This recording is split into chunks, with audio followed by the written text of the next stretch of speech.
it's all about the clap back. Get your boss whacked, Premier's funeral on Snapchat. You now tuned into the bag. I'm just pulling up, I don't know what this money been doing to me. I just been buying foreign cars and blowing bands on jewelry. And I'm pulling up with that. What's good, y'all? Fisk Vegas, the hardest voice of sports. Go ahead, hit that like button and subscribe to the Fisk. You know why you at. Yeah, I know what time it is. If you ain't with it, you best get with it. Now let's rock. I'm gonna try and make this short and sweet. You know what I'm saying? I am. Because my Chinese food just got here and I'm about to tear it up. Alright. Chinese food smelling so good. I can't wait to tear that Chinese food up. Anyway, let me get to the game. Understand something, people. Before I bury Matt Ryan 36 feet deep, can we all stop complaining about Tom Brady getting calls? Okay, little dirty little Falcon fans who crying about that first down, shut up. Okay, shut up. Tom Brady been getting cheating calls for 20 years. Okay, it did not change because he went to Tampa. Newsflash, it didn't change because he went to Tampa. I'm a Giants fan, as y'all all know. They literally picked up the flag. Okay, Daniel Jones throws a ball to Dion Lewis for the game, and they picked up the flag. They threw a flag, and they picked it up. Okay, trust me, y'all ain't the only ones who got cheated by Tom Brady. I'm sure there's other teams in the NFL that played the Buccaneers this year that could bring on some calls that I don't remember.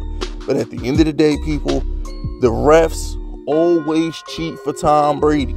I thought it was the Patriots paying officials. It's not the Patriots. It's a Tom Brady thing. Because trust me, Patriots don't get no calls with Cam. It's all Brady. Brady get all the damn calls. All right, he do. Let's just accept it. All right, just accept it. Remember the Last Dance documentary when Michael Jordan told the ref that it was a foul? And then the ref was like, yeah, you're right, Michael Jordan was a foul. That's basically what Tom Brady does in the NFL. Okay? It's a first down, ref. And then the referee says, you know what, Tom?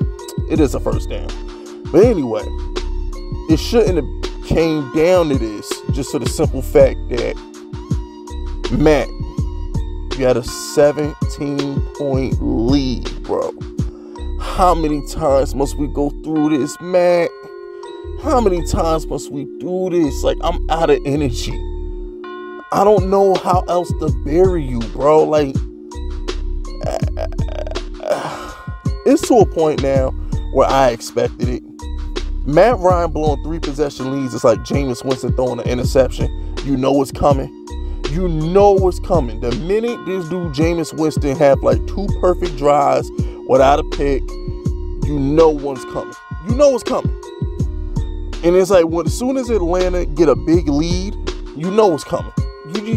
You're waiting for the next shoe to drop. And here's the thing, y'all.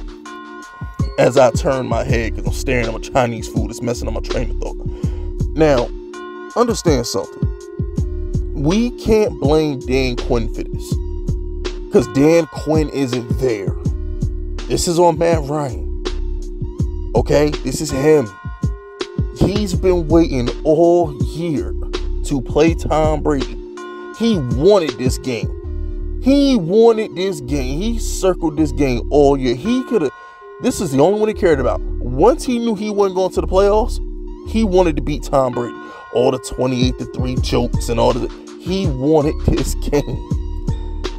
And you know what? I just had an epiphany. Because I was about to call him a lifelong loser. And I was going to say the only reason why he hasn't offed himself is because he's worth $200 million. I was about to go on a dark, deep, disrespectful lane towards Matt Ryan. But instead of doing that, I actually just had an epiphany. This is the greatest loss in Matt Ryan's career. This is the best thing that can possibly happen to Matt Ryan. This is his Christmas present. Let me explain to you why. All right, bear with Big Fisk for a second. You know why this is the best loss possible for Matt Ryan? Because now he can accept the fact that he was going to lose that Super Bowl regardless. At this point, if I'm Matt Ryan, I don't even lose sleep over that Super Bowl no more. You know why? Because at this point, that's who I am. If there's anything that this loss to Tom Brady has proved, that's who I am. It's not because he got Belichick. It's not because he got lucky because he didn't have any, it's the Julian Edelman catch. It had nothing to do with that. It's Matt Ryan, you're a choker. You're a lifelong loser. The only reason why you haven't offed yourself is because you're worth a couple $100 million. That's it. You take that couple $100 million away from you, you have nothing to be proud of. Nothing. I mean, I'm a competitive guy, and the only two things I play competitively are chess and Madden. I'll skip the chess references because, I don't feel like breaking down bad chess moves. So I'll just equate it to Madden.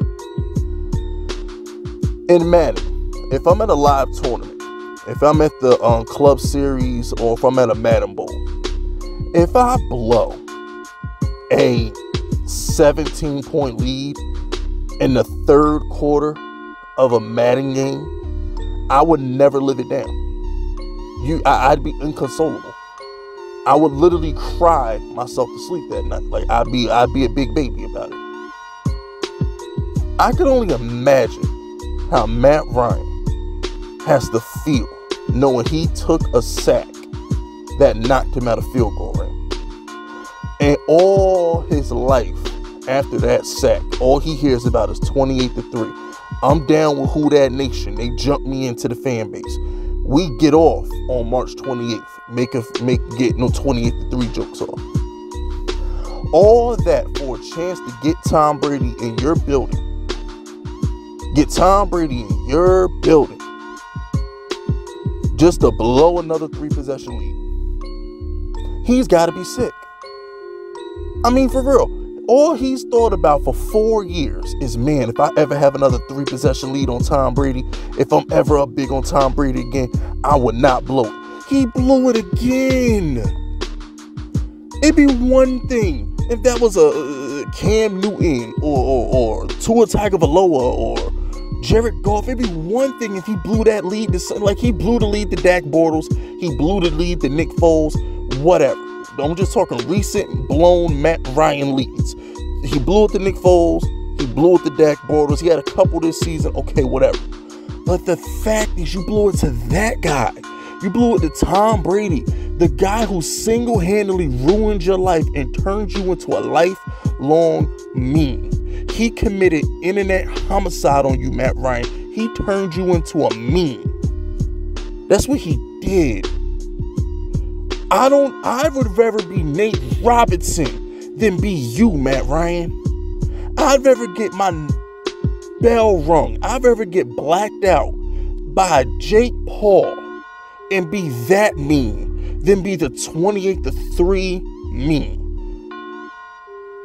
This is the most embarrassing loss. You have the most embarrassing legacy of any athlete of all time. I cannot think of a worse legacy to have than the guy who blows 20-point leads on a regular basis. With talent, by the way. Julio Jones is there for all of them. That's the sad part. I ain't got nothing else to say, man. Shout out to Antonio Brown for getting that late touchdown. Definitely needed them points. Got me like 20 points out of Antonio Brown today. Shout out to the Buccaneers. Leonard Fournette did his thing. Mike Evans did his thing. Whatever. Just whatever. Shout out to Tom Brady. On the same day the Patriots get eliminated from playoff contention, Tom Brady has a 17-point comeback. 21 unanswered in the third quarter. But that's it. That's all. Subscribe to the unit if you're rocking with me. My name is Fisk Vegas, and I approve this message.